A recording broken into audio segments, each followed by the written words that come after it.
Hi, Scorpio. Welcome to Pandora Astrology's monthly horoscope for September of 2021. We are the astrologers of Pandora.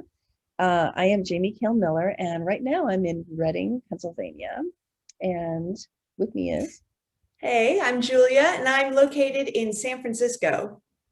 And this month, Scorpio, your annual mop-up period begins. That's the last 30 days before your birthday, and it's a time when things change a lot of swirling activities and changes go on.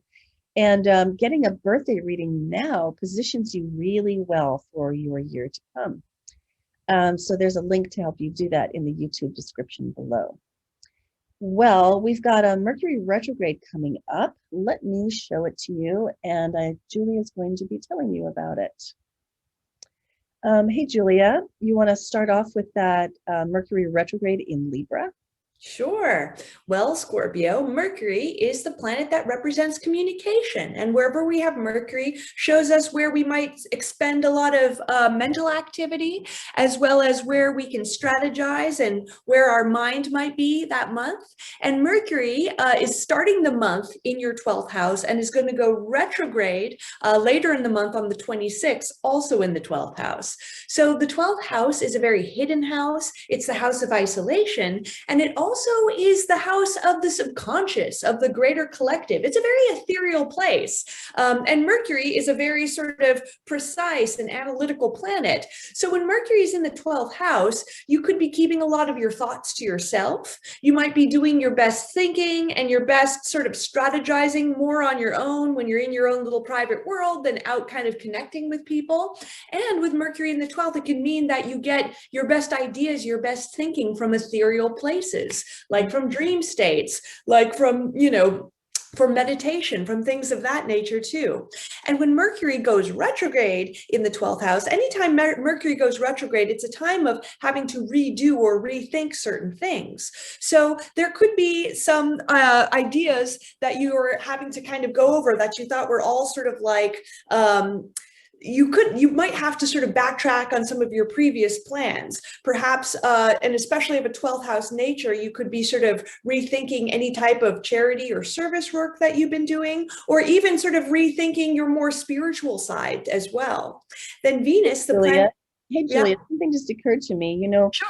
Scorpio sometimes has to deal with feelings of paranoia that are not grounded in reality. Mm-hmm. And it occurred to me with Mercury traveling retrograde through the 12th house, I don't know, the Scorpios of the world might be unduly preoccupied with how they're coming off to other people in their relationships. That's a really good interpretation for it as well. Bit of a caution there, it might or might not be about something that's actual. Yeah, no, that's absolutely, no, I think that's actually dead on. Yeah. And then the two other planets I wanted to talk about is the relationship planet Venus, who also starts the month in your 12th house. So when Venus is in the 12th house, people tend to want to withdraw a bit more socially than connecting out with other people because it's the house of isolation.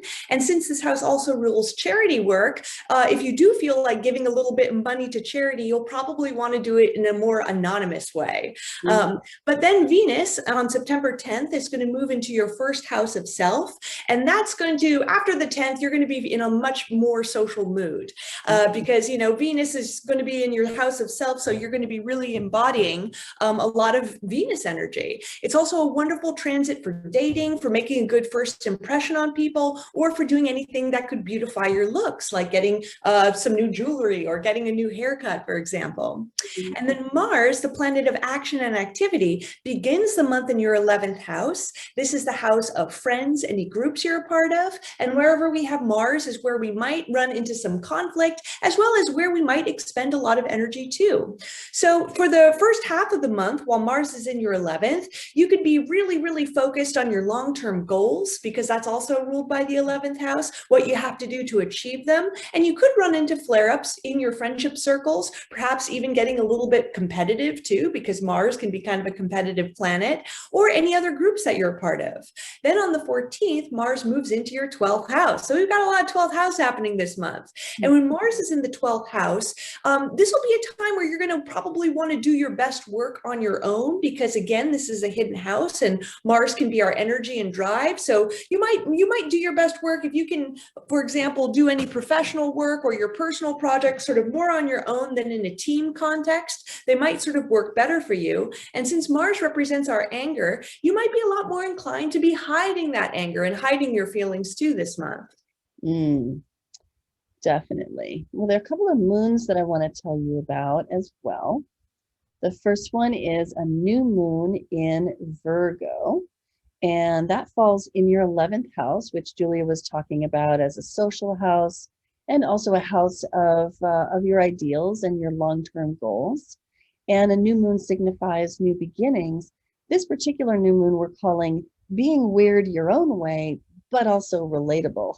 In other words, not over the edge weird, one hopes, but that's because it's got a really lovely trine over here to Uranus, and that falls in your 7th house with this moon in your 11th. So definitely an emphasis on the relatable part there, in your case in particular, which is just delightful.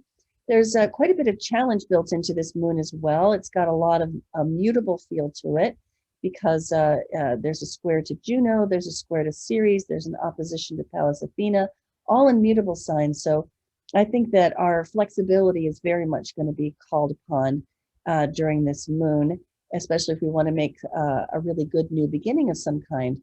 And that's a great thing to do under a new moon. So then about 2 weeks later, we have got the other moon of this month. And here it is. Let me just run that backward by some hours. Yep, here it is. We have the moon and the sun opposite each other with the moon in Pisces. This moon has some really sweet harmony in it and a lot of depth. We're calling this one penetrative intuition because it's got a lovely sextile to Pluto right here, which falls in your 3rd house of communication. And then that trines the sun, and the moon falls in your 5th house of creativity, self-expression, also your relationships with the children and playmates in your life, the people that you have fun and enjoy life with. So this moon might be full of emotion, but it's also a really great opportunity for emotional release, for catharsis, for things to come to a head, but under your control. And that's the great news, especially seeing as Pluto, which is a really important planet for you, whether you have Scorpio rising or Scorpio sun, falling in your 3rd house of communication. Because one of the pieces of advice I gave during the video that we just made about this moon is that it's a really good time to, come clean about any secrets that you've been meaning to share with somebody who's really important in your life. If ever there was a time when that could, you could do some good damage control with that, this moon would be it. Okay, there's one other thing I want to let you know about, which is that, of course, we have our seasonal change happening on the 22nd of the month right here as the sun moves into Libra. Libra is a beautiful season that is cool and, involving the falling leaves and the wind picking up. And so it's a season of beauty and coolness. It's definitely a time of harvesting and relating too. So this is going to bring the spotlight, meaning the sun, into your 12th house. And a relationship can be a difficult arena for you sometimes. And I think that's just because, Scorpio is such a passionate, intense sign and has so much desire for control that true equality can be hard to come by. And so this season of Libra is a really good time to just scour your own, how do I want to say, your own unconscious and possibly your family's unconscious, or anything that you may have learned about relationship in childhood or as you've come along that that maybe you can shed now that would improve your relationships in the future and make you feel like you can just be yourself in a more relaxed way in your relationships. So that's all we have for you today, Scorpio. I hope you enjoyed it. We certainly enjoyed making it for you. You can find this horoscope on our YouTube channel, Pandora Astrology. You can also find it on our website, pandoraastrology.com, where you can find all the other horoscopes as well. And if this is your rising sign, then you want to look up your sun sign or vice versa. And on our website, you can find our services page with the readings that we do and classes as well. Until next time, we'll see you around the cosmos. Bye. Bye-bye.